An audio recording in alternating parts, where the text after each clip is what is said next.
bluff me, huh? EPT champ versus EPT champ. He's going full money heist.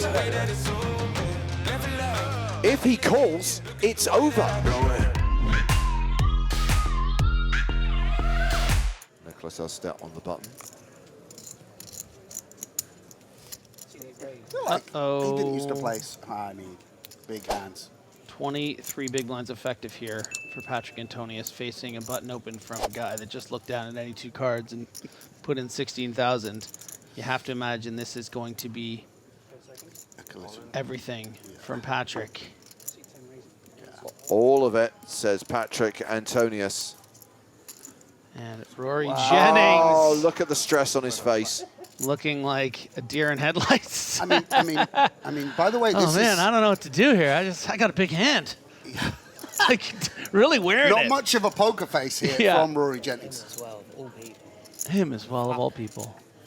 There's still this guy in the hand, eh? Like. Don't show. I call. I said call. So if there's any chips left, I'm not going to show my coins. Rare you see a three-way domination situation. Patrik Antonius at risk with the worst of it. And we could see Rory aging before our eyes. Wrinkles are appearing just at the stress of this situation. The counting down of the chips, the hairs are turning grey. It's like that Matt Damon meme who gets older and older. I feel like a dog. On the river, I love it. I have 27 behind. I'll have the there is no flop I'm going to fall. Try bluff me, huh? This is actually a nice squeeze. C'est la base. Je vais faire les pieds là. Okay, so. Rory just wants to go home. This is terrible. Something good. What am I doing here? Good luck, good luck. Me? No. Yes. Case ace. I'm all in. All in. All in a call. Now the cards go on their backs, and This is unbelievable. Backdoor for Jennings, backdoor for Patrik. Yeah, there's a lot of interesting turn cards here. Everyone felt good about this flop. Oh, Wow! that's why. That's why he was 21%. domination rotation in Patrik Antonius' favor. There he is, over the moon, ecstatic. He can Jesus barely Christ. believe it. Can't contain himself.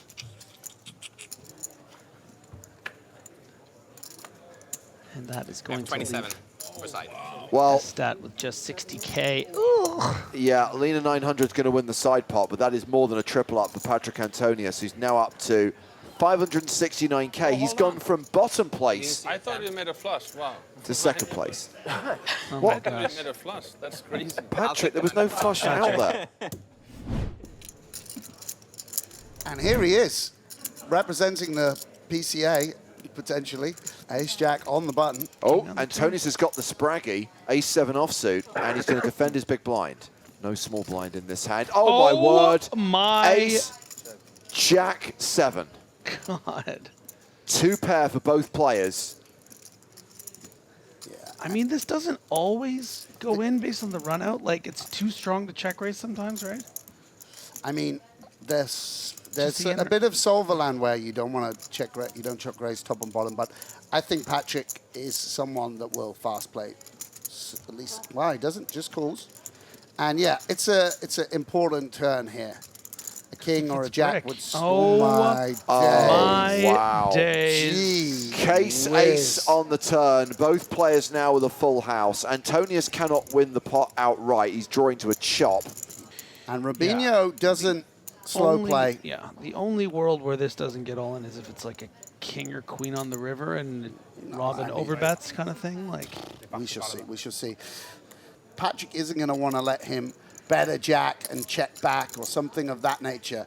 You would imagine that it's going to force Patrik to raise, and that's exactly what Rubinho is hoping to induce.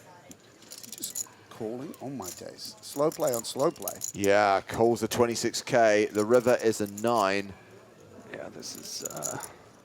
And this hand yet to ignite. 122K in the middle, and you are right, Grip. I mean, look, it goes what, like 75, 80K, and then he makes it Yeah, let's 250, and then there's still another. let's see what. 150 behind. I mean, the money should go in. Rubinho now deciding whether he wants to target a jack or just go polar. Now he's just going to employ a subtle. Oh, he's going 78 or 83. But Patrik now will decide whether to jam or to just put in a smaller raise. To me, jam would make sense, but yeah. we shall see. We shall see. Patrik, this is probably a genuine. All in. Yeah, there you go. There you go. And all in and a call, and Patrik Antonius gets cooled. What a hand, what a hand. EPT champ versus EPT champ. I mean, with that many players stacked behind you, even if you were to min raise here, if you see that much action behind you, you save yourself, you know, some chips, and also give yourself the opportunity to find a ladder as the shortest stack. I mean, you're only playing an incredibly tight range of hands from this position, so therefore you don't really need to split your range. Yeah. The weaker part of your range is protected by all the super strong hands you're gonna play. A little weird, hello. Yeah, it's a little bit weird with that asking and the time bank before the raise. How much you have behind? Yeah. I have 1,600. I actually wouldn't hate to see a flat here, Sam. 150. How are you feeling about a flat in this position? I don't think there's any flats, but you can do what you can do absolutely what you want. Sure. And that makes some sense with your hand against this guy, but I just don't think it's necessary. You just don't have a flatting range here, I would imagine. Chris? It was a little bit stringy. Very technical spot. But I think we're going to allow it. 1.1 million is the 3-bet. Wow, he's made it absolutely tiny. He half stacked side and stricker? Yep. Well, okay, so he can't. This is a very unfortunate situation. I thought he just min-raised. Essa não faz roll, hein, galera? All in. So all in and a call, and side and stricker at risk and way behind. Tá difícil. He's going full money heist. He's going full Salvador Dali. He's going to need some paint. Wow, we've got a street flash board. Wow. We have a post-flop flip on our hands. Side and stricker now racing for his tournament life. It's a big old brick. Needs a diamond or a queen for the straight. It's the queen! He's done it! He's done it! He steals that pot. Money heist successful. Look at that, the money heist indeed. Short on the button with king queen.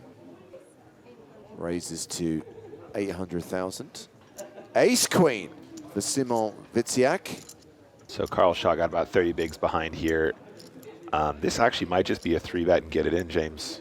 Okay, so the 3-bet is a 3.2 million. He would have the advantage of position. It's 2.4 million to make the call. I don't think folding is the craziest thing in the world here, but we are playing 3-handed. You're playing against an aggressive opponent who's shown... Oh, wow. Short moves all in.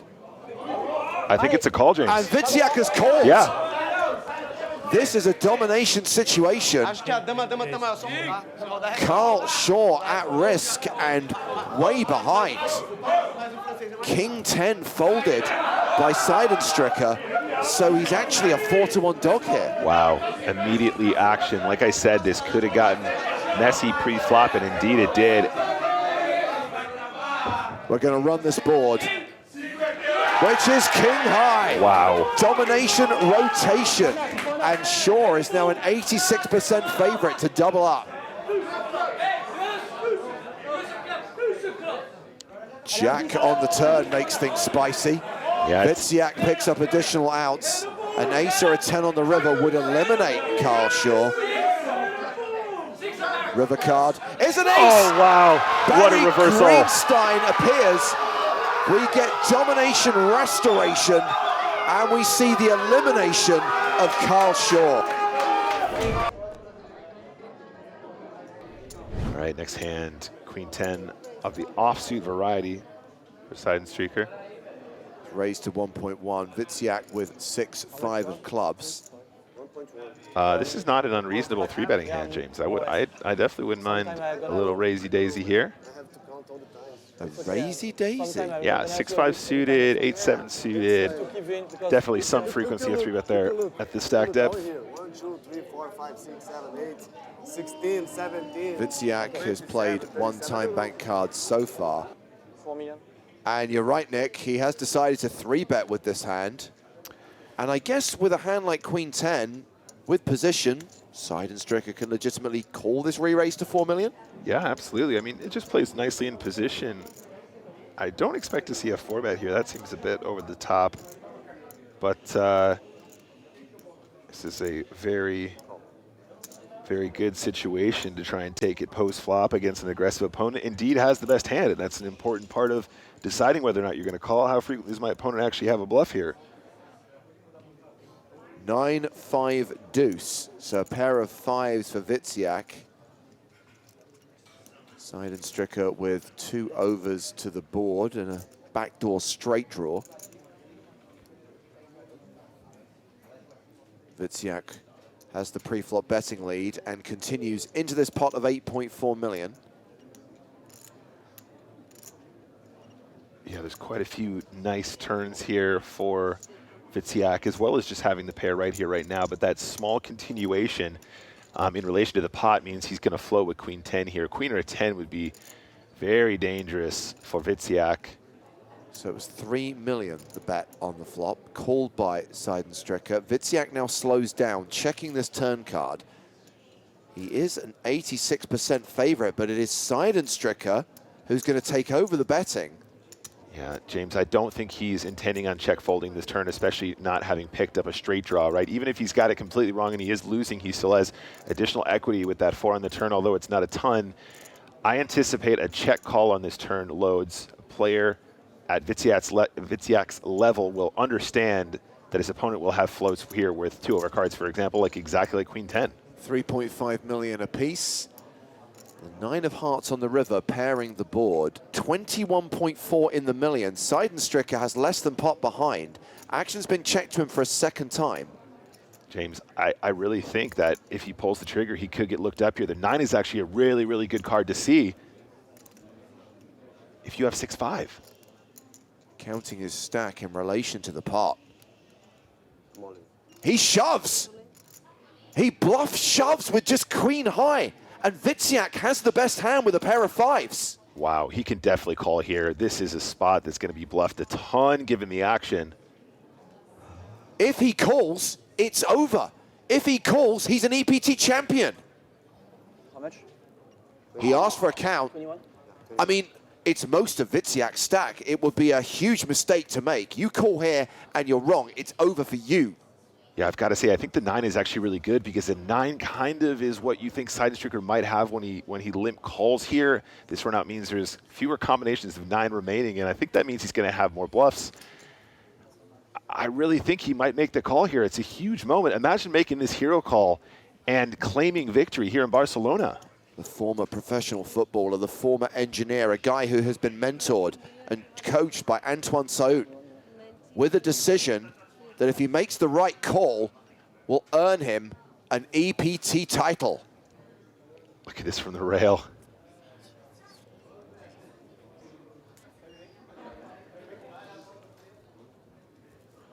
Plays another time bank card.